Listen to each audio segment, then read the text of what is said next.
बिस्मिल्लाहिर्रहमानिर्रहीम नहमदुहु व नुसल्ली अला रसूलिहिल करीम। आज मैं आपके सामने चंद चीज़ें वो अर्ज़ करूँगा जिनसे रोज़ा नहीं टूटता। पहला मसला तो ये है कि रोज़े के अंदर भूल कर खाना खा लेना या पानी पी लेना, इससे रोज़ा नहीं टूटता। ये अल्लाह का एहसान है। हदीस मुबारक है, अल्लाह के नबी का फरमान है, मन नसिया वो हुआ साइमुन, जो शख्स भूल गया कि उसका रोज़ा था और उसने फरमाया, अल्लाह के नबी ने खाना खा लिया, अकला फशरीबा, खाना खा लिया या पी लिया, फलयुतिम्मा सौमहु, तो वो अपने रोज़े को पूरा करेगा, उसके रोज़े पर इससे कोई असर नहीं पड़ेगा। बल्कि यहाँ तक आता है कि वो आदमी ये सोचे फ़इन्नमा अतअमहुल्लाहु व सक़ा, कि अल्लाह ने उसे खिलाया, अल्लाह ने उसे पिला दिया। फरमाया रोज़े में भूल जाना ये अल्लाह की तरफ से होता है। शैतान नमाज में भूलना ये शैतान भुलाता है, लेकिन रोज़े में भूल जाना ये अल्लाह का इनाम है, अल्लाह की तरफ से है। तो इसलिए रोज़े में अगर आपने भूल कर खाना खा लिया या पानी पी लिया, इससे आपके रोज़े पर कोई असर नहीं पड़ेगा। लेकिन अगर आपको याद आ गया, आप खा रहे थे, मुंह में जो लुक़मा था उसको फ़ौरन बाहर निकाल दें।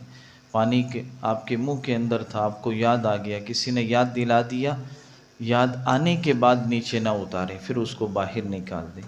इसी तरह रोज़े के अंदर आँख में, आप रोज़ा आपने रखा हुआ है, आपकी आँख में कोई तकलीफ़ है तो आप अपनी आँख में दवाई डाल सकते हैं, इससे आपके रोज़े पर कोई असर नहीं पड़ेगा। और इसी तरह जैसे सुरमा लगाना है, आपने सुरमा भी लगा सकते हैं। रोज़े में सुरमा लगाना मना नहीं है, अगर आप लगाते हैं तो रोज़े पर, इस पर आपके रोज़े पर कोई असर नहीं पड़ेगा। और इसी तरह आपके कान में तकलीफ़ हो गई, आपने रोज़ा रखा हुआ है तो कान में भी आप दवाई डाल सकते हैं, इससे भी आपके रोज़े पर कोई असर नहीं पड़ेगा।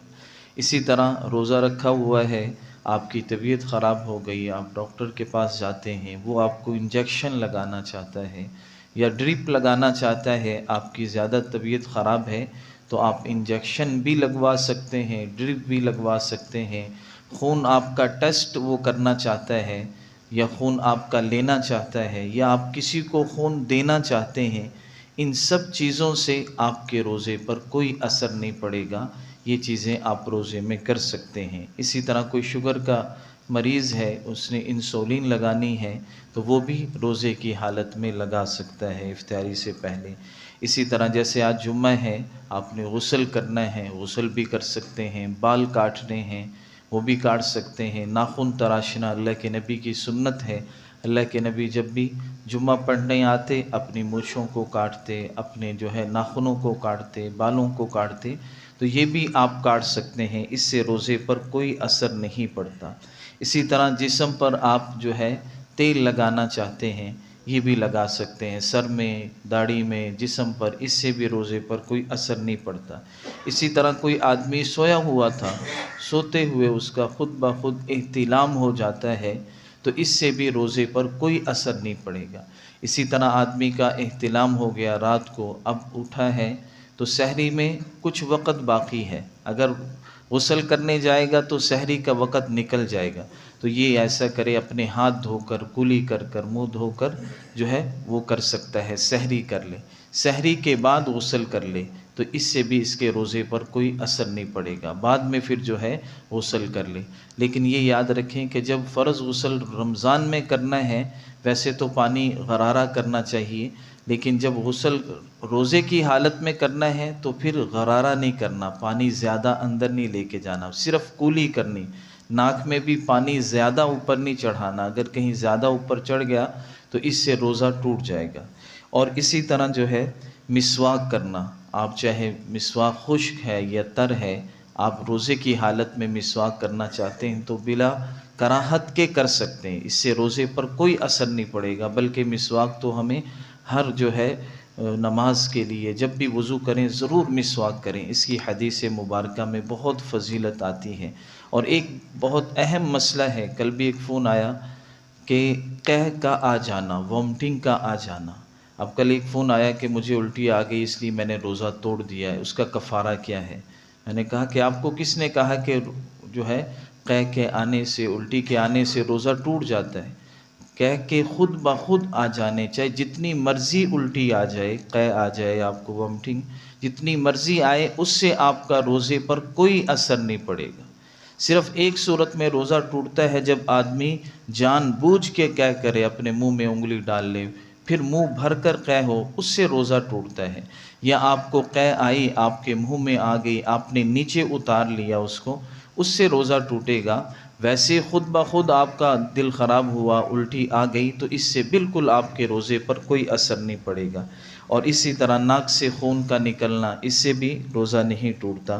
और इसी तरह जो है परफ्यूम या खुशबू आपने लगाया, उसको सूंघ लिया, इससे भी आपके रोज़े पर जो है कोई असर नहीं पड़ेगा। बाज़ दफ़ा मुँह खुला हो, आदमी बाइक पर जा रहा हो, हलक में मक्खी या मच्छर कोई इस तरह की चीज़ चली जाती है, या कोई धुआं चला जाता है, तो इससे भी जो है रोज़ा नहीं टूटता। ख़ुद ब खुद धुआं नहीं ले जाना, जैसे सिगरेट है, आदमी खुद वो पिएगा, उससे तो रोज़ा टूट जाएगा।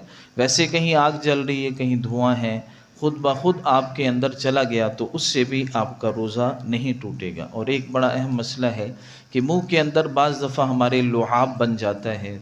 कल भी एक साथी मसला पूछ रहे थे। या इसी तरह बलगम है, वो किसी को केरे की बीमारी होती है, वो नीचे इंसान को गिरता है, तो इससे भी रोज़ा नहीं टूटता। अगर मुंह में पानी है, आप उसको थूक को अंदर उतार लेते हैं, लुआब को, जितना मर्ज़ी हो, इससे भी आपका रोज़ा नहीं टूटेगा। और इसी तरह लिपस्टिक लगा लेना जो है होंठों पर, तो इससे भी रोज़े पर कोई फ़र्क नहीं आता। इसी तरह बाज़ दफ़ा हम सहरी करते हैं और अचानक से अज़ान हो जाती है, हम खाना पीना छोड़ देते हैं, हमारे दांतों में खाने के ज़र्रात कुछ रह जाते हैं। अगर वो ज़र्रात जो है चने की मिक़दार से कम है और फिर हम उनको अंदर ले जाते हैं, तो इससे तो रोज़ा नहीं टूटेगा।